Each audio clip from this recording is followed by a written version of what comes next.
तो आज के क्लासेस में चैप्टर नंबर फर्स्ट स्टार्ट करेंगे सिविक्स का, जिसका नाम है what is democracy and why is democracy. लोकतंत्र क्या है और लोकतंत्र क्यों है। तो सबसे पहले बात करते हैं डेमोक्रेसी के बारे में। डेमोक्रेसी दो वर्ड से मिलकर बना है। Demo means people and cracy means power.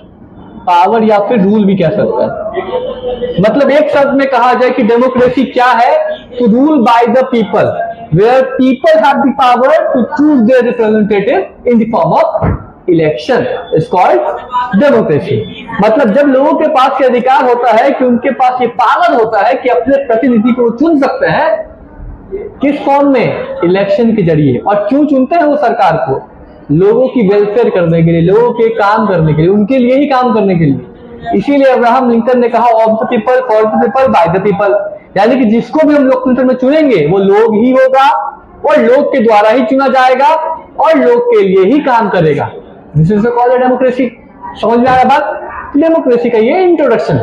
तो what is democracy? Democracy is a form of government, यानी कि ऐसी प्रकार की सरकार जहां पे शासक को कौन चुनता है, लोग चुनते हैं। कई प्रकार के फॉर्म ऑफ गवर्नमेंट होते हैं, जिसमें से एक फॉर्म डेमोक्रेसी का होता है जो सबसे बेहतरीन माना जाता है। हम लोग डिस्कस कर चुके हैं बेसिक सा बात। डेमोक्रेसी एक फॉर्म होता है, दूसरा होता है मोनार्की और तीसरा होता है डिक्टेटरशिप। डेमोक्रेसी में रूल बाय द पीपल, लोगों को चुनने का पावर है। अभी डिस्कस किए थे फ्रेंच रिवॉल्यूशन में क्या बताया गया था, मोनार्की रूल था लुई 16 की तरफ से, जहां पे राजा रूल कर रहा था, जहां पे रूल बाय किंग वो क्या कहलाता है, मोनार्की कहलाता है। और जब वो संविधान के हिसाब से रूल करेगा तो क्या कहलाएगा, हाँ, रिपब्लिक। जब कोई किंग रूल करेगा लेकिन संविधान के हिसाब से तो क्या होगा, रिपब्लिक फॉर्म होता है। भारत में रिपब्लिक भी है और डेमोक्रेसी भी है, क्योंकि यहाँ पर संविधान के हिसाब से सरकारें काम करती हैं, इसलिए इसको कहते हैं डेमोक्रेटिक कंट्री। तो ये बात करते हैं सबसे पहले विशेषता, फीचर्स क्या है लोकतंत्र, एक अच्छे लोकतंत्र का विशेषता यानी कि फीचर्स क्या होता है। तो सबसे पहला फीचर्स क्या है कि यहाँ पे जिस व्यक्ति को भी हम सरकार में चुनते हैं हमारे काम को करने के लिए, हमारे लिए काम करने के लिए, इसीलिए तुम जिसको चुनते हो उसके आगे पीछे करने का नहीं है ना। अब मान लो देखते हो, लेकिन यहाँ माइंडसेट क्या है कि विधायक जी आए, पूरा मार्केट टाइट है, भाषण सुनेंगे जाके, अरे विधायक जी आए तो फूफा थोड़ी लग रहा है वो, और तुम्हारे वजह से वो विधायक बने हैं, तो तुम पहुंच जाते हो, वीडियो बनाएंगे, सेल्फी लेंगे, विधायक जी सब सेल्फी मारेगी सब, तो ये सब कोई जरूरत नहीं है। विधायक जी पावरफुल नहीं है, पावरफुल तो जनता है, लोग है, डेमोक्रेसी। लेकिन बेवकूफ क्या है यहाँ पे, लोगों को पता ही नहीं कि उसका पावर है, लोग पगला ये फोटो खींचेगा, लालू जी आ जाइए ना कभी, मेरा रिबन काट दीजिए। तो ये सब लालू जी का खुद रिबन कटा हुआ है। तो ये सब बेसिकली क्या है, लोगों को पता ही नहीं है, डेमोक्रेसी में पता ही नहीं कि लोगों के पास पावर है। नेताजी के पास पावर नहीं है, डीएम के पास पावर नहीं है, किसी भी पीएम के पास, सीएम के पास पावर नहीं है, उनको तो पावर में हम लाए हैं। तो पावरफुल तो देश की जनता है, लेकिन देश की जनता बेवकूफ होती है। हकीकत तो यही होती है कि देश की जनता को पता ही नहीं है कि वो पावरफुल है, वो पड़े हुए दूसरे के चक्कर में कि उनके साथ वो फोटो आ जाता है, वो सिग्नेचर आ जाता, क्योंकि उसको लगता है कि हम उनसे छोटे हैं। उसकी ये माइंडसेट तभी आता है कि तुम सोचते हो कि दूसरा सामने वाला हमसे बड़ा, वहीं से ये चीज आता है माइंड में कि सेल्फी लेना है, ऑटोग्राफ लेना है। काहे ले रहे उससे ऑटोग्राफ, फूफा लगते हैं तुम्हारे, हमारे नहीं लगते हैं, क्यों ही लोगे उसके, फूफा का भी लेना है, फूफा है तो फूफा की जगह पहना है, तो उनसे क्यों लेना है। बात तो तब है जब तुम कुछ ऐसा करो, तुम्हारा लोग ऑटोग्राफ ले, तुम्हारा कोई फोटोग्राफ ले, तुम्हारा कोई वीडियो शूट करे, तो तुम तो कंजम्पशन बने हुए हो, तुम तो कंज्यूमर बने हुए हो, वीडियो देखते हो है ना, फोटो लेते हो, तुम कंज्यूमर नहीं बनो, तुम प्रोड्यूसर बनो। लोकतंत्र में इसी का पावर है। लेकिन वही बात कि यहाँ पे लोग पावर से अट्रैक्ट होता है, क्योंकि डेमोक्रेसी में सरकार में जाने के लिए पावर मिलता है, और पावर से बेसिकली बहुत चकाचौंध का दुनिया, गाड़ी, बंगला, ये सब मिलता है। और ये देख के लोगों को लगता है कि उसका जीवन बहुत ही बेहतरीन है, उनको पता नहीं वो टेम्पोररी लाइफ है, और वो मेरी वजह से बना, और अगला साल हम ही धक्का मार कर निकालेंगे, ये पता नहीं है जनता को। पता होता है लेकिन बैक ऑफ माइंड में पता, यही पावरफुल, यही पहुंच जाते हैं जनता दरबार में, साहब हमारा काम नहीं होगा। अरे काहे तुम गिड़गिड़ा रहे हो, साहब मेरा पास करो, आधार कार्ड में नाम चेंज करवा दीजिए। तो पहुंच जाते हैं लोग उनके पास, नेताजी को नेताजी मानते हैं, विधायक जी को विधायक जी मानते हैं, ठीक है विधायक जी हैं, लेकिन वो सब क्या है, एक सिविल सर्वेंट है, लोगों के नौकर हैं। हकीकत तो यही है, जितने भी लोग काम कर रहे हो सब देश के लोगों के नौकर हैं, चाहे वो पुलिस ऑफिसर हो, चाहे वो कोई डीएम हो, कोई पीएम हो, सीएम हो, कोई भी हो, these all are the civil servant of the country. ये सब देश के लोगों की सेवा करने के लिए बैठाया गया है, नेताजी को सेल्फी लेने के लिए नहीं बैठाया गया है, ठीक है। तो ये सब काम नहीं करने का है। दूसरा पॉइंट क्या है, free and competitive election attend. Democracy का सबसे दूसरा जो विशेषता वो क्या है कि यहाँ पे लोकतंत्र में इलेक्शन कराया जाता है बिल्कुल निष्पक्ष तरीके से, कोई भी भेदभाव नहीं है। इसीलिए पहले जो होता था सीक्रेट बैलेट, उसको बदला गया, क्योंकि सीक्रेट बैलेट में भर जाता था अपना वोट, पार्टी बी को भर के वोट दे दिया, लिख कर डाल दिया था, हटा दिया गया, ईवीएम मशीन आ गया है ना, replace the EVM machine. Secret ballot से आज भी विदेश में होता है इलेक्शन, क्योंकि वो मानता है कि ईवीएम हैक हो सकता है, लेकिन सीक्रेट बैलेट तो हाथ से लिखा हुआ वो नहीं ना गलत होगा। तो लेकिन भारत में ईवीएम मशीन काम करता है। फ्री और कॉम्पिटिटिव इलेक्शन होता है, इसी वजह से यहाँ पर डेमोक्रेसी का भाग है। अगर नहीं होगा फ्री और कॉम्पिटिटिव इलेक्शन तो क्या होगा? कॉम्पिटिटिव का मतलब क्या है? कॉम्पिटिटिव का मतलब है कि यहाँ पे एक पार्टी नहीं है, डेमोक्रेसी में बहुत सारा पार्टी पार्टिसिपेट करता है इलेक्शन में। जैसे कि चाइना में फ्री कॉम्पिटिटिव इलेक्शन नहीं होता है, वहां पे एक ही पार्टी हर साल इलेक्शन में आती है, वहां पे एक ही पार्टी हर साल गवर्नमेंट में आती है। This is called Chinese communist party, जिसको चाइनीज कम्युनिस्ट पार्टी कहते हैं। तो वहां पे हर साल इलेक्शन तो होता है, लेकिन उसी पार्टी का बार बार कोई ना कोई दूसरा चेहरा प्रधानमंत्री प्रेसिडेंट बनता है। तो पार्टी नहीं है तो मतलब डेमोक्रेसी है? सोचने वाली बात है, डेमोक्रेसी नहीं है। बेवकूफ बनाया जा रहा है जनता को, क्या इलेक्शन तो हो रहा है, इलेक्शन तो हो रहा है, चुनिए, लेकिन किसको? उसी पार्टी के लोगों को। वही बात हो गया कि तुम्हारे घर में मतलब कि बोलेंगे कोई भी चीज, तो स्कूल चेंज हो रहा है लेकिन बस सब टीचर सेम, कोचिंग चेंज हो रहा है, टीचर सब वही, बेंच वही, दोस्त वही, तो क्या ही मतलब है चेंज करने का? वही बैठा कर पढ़ा दीजिए, वही स्कूल में, वही क्लास में। तुम्हारा 8 से 9 में ट्रांसफर तो किया गया, लेकिन बोला 8 से 9 में ट्रांसफर हो रहा है, अब सेम टीचर आएगा, सेम क्लास में बैठेगा, सेम पिटाई लगेगा, तो रह दीजिएगा ठीक। लेकिन यहाँ पे बेवकूफ बना जा रहा है। चाइना में बोला कि नहीं डेमोक्रेटिक भी है भाई, और इलेक्शन भी करवा रहे हैं, मतलब आवाज नहीं उठाना कि बोल रहा है डेमोक्रेसी नहीं, डेमोक्रेसी नहीं। तो भारत में ऐसा नहीं है, यहाँ पे मल्टी पार्टी सिस्टम है, एक पार्टी इलेक्शन में खड़े नहीं होता, भले जीतता कोई नहीं है, वो जीतता है ना। किसी का जमानत जब्त हो जाता है, इतना कम वोट मिलता है कि पुलिस लेके जाता है, बोला जेल में रहो, झूठो क्या कि इलेक्शन में भीड़ लगे ले। ये गैर कानूनी है कि इलेक्शन में खड़ा हो गया, वोट नहीं दे रहा कोई, मान लो आर्यन खड़ा हो जाएगा इलेक्शन में, तो वोट मिलेगा तुमको? कुत्ता भी वोट नहीं देगा, जानता ही नहीं है, और जानता ही है आर्यन प्राण वाला आर्यन जानता ही नहीं। अब वैसे लोग इलेक्शन में खड़े हो जाएंगे जो कुछ जानता ही नहीं है, गली कुत्ता भी नहीं जानता इलेक्शन में, तो क्या हो जाएगा? मतलब इसका ये गैर कानूनी है, इलीगल है। तुम जनता का मतलब उसको 2 वोट पड़ गया गलती से, हम डालेगा तो ए डला के बी पे, आर्यन था बी पे, आंख बंद करके डाल रहे थे, तो मेरा 2 वोट बर्बाद हुआ ना। तो तुम मतलब उसको बोले कि तुम जुटते क्या इलेक्शन में, 2 वोट बर्बाद करने के देश का था, चलो जेल में चलो, डालेगा जेल में, 6 महीने जेल में रखेगा, खट्टा पड़ेगा अलग। तो ये गैर कानूनी है, इसको बोलते हैं जमानत जब्त हो जाना। इलेक्शन में अगर इलेक्शन में खड़ा हो गया, वोट नहीं आ रहा, मरबो करेगा, जेलों में रहेगा, पैसो लेगा, फोटाई अलग से करेगा। कभी मत खड़ा होना, ये सब कोई जानता उनका नहीं, इसलिए पहले फेमस होना पड़ता है उसके लिए। किसी को देखे तो फेमस नहीं, इलेक्शन खड़ा हो गया, पहले फेमस होता है, ठीक है, फेमस हो गया तो बस वोट आएगा, मतलब जीत जाओगे, जीता पावर आएगा, पहले फेमस होना पड़ता है। चलो, रूल ऑफ लॉ, यहाँ पे कई सारे लॉ है और हर किसी के पास इररिस्पेक्टिव रिलीजन, यहाँ पे हर किसी धर्म के पास अधिकार है वोट डालने का। कोई भी व्यक्ति, चाहे वो किसी भी कास्ट का हो, किसी रिलीजन का हो, कोई भी एजुकेशन हो, फेल हो, 10वां पास हो, 8वां फेल हो, कुछ हो, टॉपर हो, कुछ भी है, ऐसा नहीं कि टॉपर है तो 104 को वोट गिनती आएगा, नहीं। एक आदमी एक वोट, एक वैल्यू, हर आदमी का वैल्यू कितना है वोट का? एक ही है। ऐसा नहीं कि तुम बहुत बड़ा पीएचडी करके बैठे तुम्हारा 4 को वोट गिना जाएगा, नहीं, एक आदमी तो एक वैल्यू। यहाँ पे जो राइट्स है वो प्रोटेक्ट किए जाते हैं हमारे संविधान की तरफ से। क्या राइट्स है? हमारा वोट डालने का अधिकार, और ये हमको संविधान ने दिया है। किसी के तरफ से किसी व्यक्ति ने नहीं दिया, किसी सरकार ने नहीं दिया है, हमारे देश के संविधान ने हमको अधिकार दिया कि वोट डाल सकते हैं। There must be independent judiciary, और अगर हमारे अधिकार छीना जाता है तो इस पर कार्रवाई कौन करती है? जुडिशरी करती है। जुडिशरी बोलता है कैसे, इसी इसको बोलते हैं protector of the country. Judiciary is also protector of the country, protector of what? Our rights. अगर हमारे अधिकार को हमको नहीं दिया जा रहा है तो हम किसके पास जाएंगे?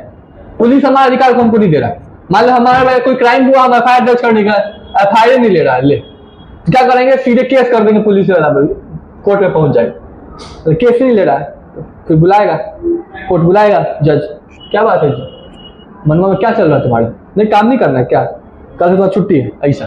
तो मतलब उसका इतना पावर जुडिशरी के पास कि तुम्हारे साथ गलत होगा तो वहां पर वो काम आप एक्शन लेने का पावर है। क्लियर है यहाँ तक, क्लियर है ना। नेक्स्ट है, अब यहाँ पे एग्जांपल दिया गया है, major decisions by elected leaders, कुछ अहम निर्णय लिए जाते हैं जिस व्यक्ति को हम चुनते हैं। पता है गवर्नमेंट 3 प्रकार के बॉडी को डिवाइड है, लेजिस्लेटिव, एग्जीक्यूटिव और जुडिशरी। लेजिस्लेटिव का काम क्या है, कानून को बनाना, एग्जीक्यूटिव का काम क्या है, कानून को इम्प्लीमेंट करना, और जुडिशरी का काम क्या है, उस कानून को प्रोटेक्ट करके रखना कि कोई उल्लंघन तो नहीं हो रहा है। तो क्या निर्णय ले सकता है कोई इलेक्टेड लीडर जिसको हमने चुना है। पहला, पाकिस्तान का एग्जांपल दिया गया है। पाकिस्तान में जनरल परवेज मुशर्रफ, जो पहले क्या थे वहां के प्रधानमंत्री थे, है ना, अभी तो कहाँ है, जेल में हवा खा रहे, अच्छा जेल का मस्त चक्की पिसा रहा है, इनका एक्सरसाइज चल रहा है। तो यहाँ पे परवेज मुशर्रफ लेट करते थे, किसको लेट करते, मतलब किसको चलाते थे, मिलिट्री के तोप को चलाते, मिलिट्री के पूरे समूह को चलाते थे। कब, अक्टूबर 1999 में। और इनको बेसिकली वहां से क्या किया गया, डेमोक्रेटिकली, लोकतांत्रिक रूप से इलेक्टेड सरकार में चुना गया था। पाकिस्तान की इलेक्टेड गवर्नमेंट में इनको चुना गया था, और ये वहां के फिर बाद में क्या बन गए थे, प्रेसिडेंट बन गए थे। यानी कि पहले ये आर्मी का भाग थे, मिलिट्री का भाग थे, और बाद में वहां के पाकिस्तान का प्रेसिडेंट भी बन गए थे। 2002 में रेफरेंडम जो कंट्री का था, वहां पे बेस्ड एक मेल प्रैक्टिस हुआ, जहां पे इस बात पर दावा किया गया कि fraud granted him 5 year extension, मतलब कि अगर इनको 5 साल के लिए और बढ़ा दे, पक्का ये धोखाधड़ी करेगा, धोखाधड़ी कर दी, इसकी वजह जेल में खूब पैसा कमाया, खूब छापा, खूब सेल्फी उल्फी लिए, एक सेल्फी का 5000, ठीक है, और इसी वजह से आज जेल में है। तो इनको पता कि 5 साल का एक्सटेंशन क्या होगा, बेसिकली कंट्री को बहुत ज्यादा दिक्कत में डालेगा, पक्का गारंटी है कि फ्रॉड तो होना ही होना है। लेकिन जब ये कानून पास हुआ, एक लीगल फ्रेमवर्क तैयार हुआ कि 5 साल के बाद, मतलब कि एक आदमी को 5 साल तक इलेक्शन करवाना होता है ना, लेकिन यहाँ पे क्या बोला कि इन्हीं को आगे बढ़ा दो, बहुत अच्छा काम, इलेक्शन मत करवा, इन्हीं का आगे बढ़ा दो, इलेक्शन मत करवा, और बहुत फेमस आदमी है।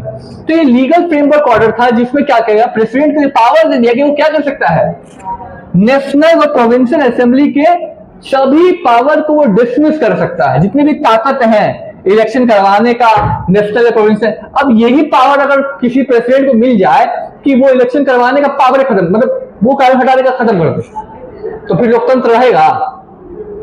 हमारे कंट्री में देश का कोई व्यक्ति नहीं कर सकता है, अगर लेजिस्लेटिव है तो ये कानून नहीं आ सकता है, क्योंकि प्रियम्बल, फिर हम अपने संविधान में प्रियम्बल को नहीं बदल सकते हैं। प्रियम्बल का मतलब क्या होता है, मेन चीज हमारे पास, हमारे संविधान में गवर्नमेंट के पास ये पावर नहीं है कि संविधान में कुछ चीज हटा दे, वो कुछ ऐड कर सकती है और कुछ हटा सकती है उसमें से।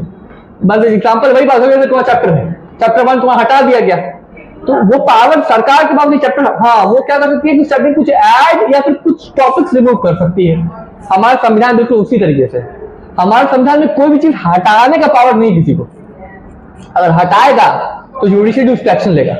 एग्जाम्पल में मान लो कि रिजर्वेशन एक बहुत बड़ा कानून है, अगर रिजर्वेशन हटाना है तो हटाना कुछ हटा नहीं सकता कोई। तो सरकार अभी हाल में क्या किया गया, अभी पिछले साल सरकार ने क्या किया, 2 साल पहले जनरल कैटेगरी को भी EWS यानी कि इकोनॉमिकल वीकर सेक्शन के लिए भी 10% का आरक्षण दिया गया। मतलब संविधान को, मतलब हो क्या सकता था कि बोला कि इसलिए रिजर्वेशन हटा दो, सबको एक तराजू में तौल दो, तो ये पावर नहीं है कि रिजर्वेशन हो हटा दिया जाए, लेकिन पावर ये है किसी और को दे दिया जाए। सबको एक तराजू करने के लिए क्या किया गया, बोला ठीक है सब उधर 30% दे रहा है, 20%, क्या करते हैं जनरल को भी 10% दे ही देते हैं। तो ये पावर तो है, लेकिन ये पावर नहीं है कि बोलेंगे कि सीधे रिजर्वेशन को हटाइए दो, तो रखने नहीं, ये पावर ही नहीं है। बात समझ में आ रहा बात। लेकिन यहाँ पे यही हो रहा था, ये बोल रहे थे कि नहीं, अगर इतना पावर इनको दे दिया गया कि ये बोले कि इलेक्शन ही नहीं होगा, तो ये पावर मिल गया, तो ये पावर किसी कंट्री को दे देंगे, इलेक्शन नहीं होगा, मतलब खत्म, डेमोक्रेसी खत्म। अब कुछ काम करे या फिर कोई व्यक्ति काम ना करे, वो गवर्नमेंट बना रहेगा, और जब गवर्नमेंट बना रहेगा इस बात का डर नहीं है उसको कि उसको हटना है, तो काम क्यों करेगा, कोई काम क्यों करता है, डर है, खौफ कि अगले साल सौंटे जाएंगे, हटाए जाएंगे, है ना, वही बात है।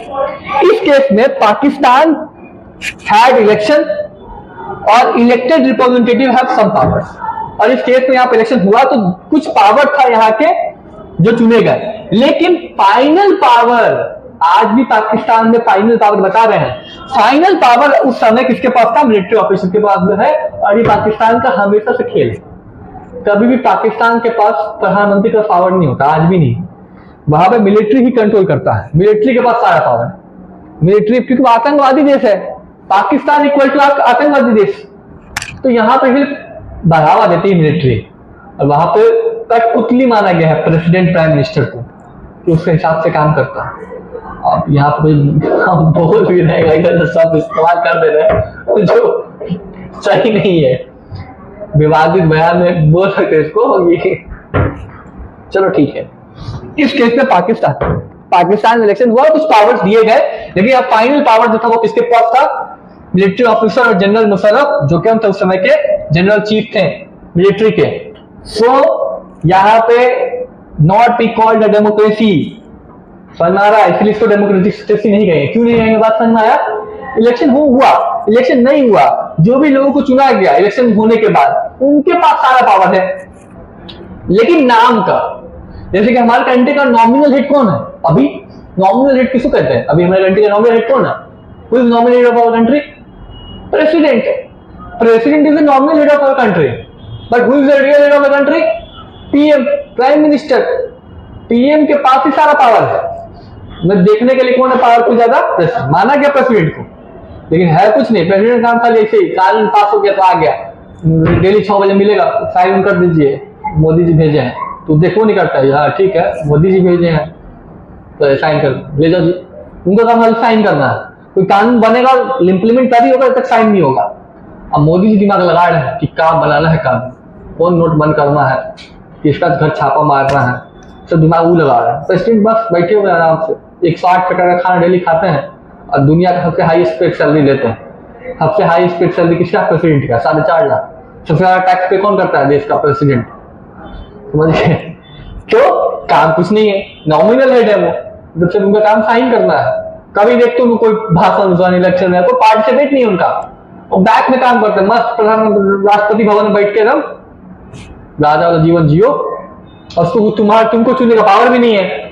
वो लोग चुनते नहीं उनको कौन चुनता है? जिसको हमने चुना है। तो डेमोक्रेसी में फाइनल डिसीजन मेकिंग पावर जो होता है वो with elected by the people, मतलब जो आखिरी निर्णय का पावर होना चाहिए वो किसके पास होना चाहिए? लोगों के पास। अगर ये पावर लोगों के पास है तब तो डेमोक्रेसी है, अगर ये पावर नहीं है तो वो डेमोक्रेसी वहां नहीं है। जैसा कि पाकिस्तान डेमोक्रेसी नहीं था, नहीं है और ना ही रहेगा, क्योंकि वहां का माइंडसेट वैसा नहीं है। लोग को चाहिए नहीं डेमोक्रेसी, लोग को चाहिए बम, बारूद, गोली, AK-47। कहां से बढ़ेगा देश? 450 रुपए किलो खाता है टमाटर पाकिस्तान, इंडिया बंद कर दिया उसका पाकिस्तान में टमाटर जाना। लड़ा था ना हम लोग से, आतंकवादी हमला किया, जयब क्या ऑपरेशन बंद, वहां पर 450 रुपए कोई टमाटर देखता नहीं, वहां पे उसे दिखता नहीं कि लाल दिखता कि पीला, देख भी नहीं किया 2 साल से। इतना महंगा बेच रहा है कि कहां से देखेगा? तो इंडिया के साथ दुश्मनी करेगा, क्या होगा? ये पड़ोसी देश है, यहाँ पे टमाटर ऐसे बिकता है 10 रुपए किलो, 30 तो फेंक देता है। सब्जी मंडी जाओ, इसी 1-2 किलो तेली गिराओ, मिलेगा रात 9 बजे। तो वैल्यू पाकिस्तान में दिखता नहीं वो लोग को, ऑटो बीच के खाली काम चला रहा है, सब्जी लगाता है सामने पिक्चर लगाता है और टेस्ट लेकर 450-500 रुपए केजी है टमाटर वहां पे। और भी जो भी चीज इंडिया से आ रहा है वो सब महंगा हुआ, क्योंकि इंडिया से दुश्मनी कर रहा है, क्योंकि वहां पे कंट्रोल नहीं है गवर्नमेंट का अपने हाथ में। पाकिस्तान है चोर, पाकिस्तान का गवर्नमेंट ही चोर है। मुझे बहुत ज्यादा ही हो जाए, हमारे तो केसेस कर देगा इंडिया में आके, कुछ नहीं कर सकता। हम लोग एक डेमोक्रेटिक कंट्री में रह रहे हैं, हमारे पास फ्रीडम ऑफ स्पीच है। पाकिस्तान की तरह नहीं है कि हाँ बोलने का आजादी नहीं, जो फील करते हैं जो हकीकत है वो बोलने का पूरा पावर है। तो आज की क्लास हो सकता है, आज की क्लास में पाकिस्तान का इतना ही बेइज्जती काफी है, ठीक है। अगले क्लास में कुछ और बेइज्जती करेंगे पाकिस्तान के लिए। धन्यवाद।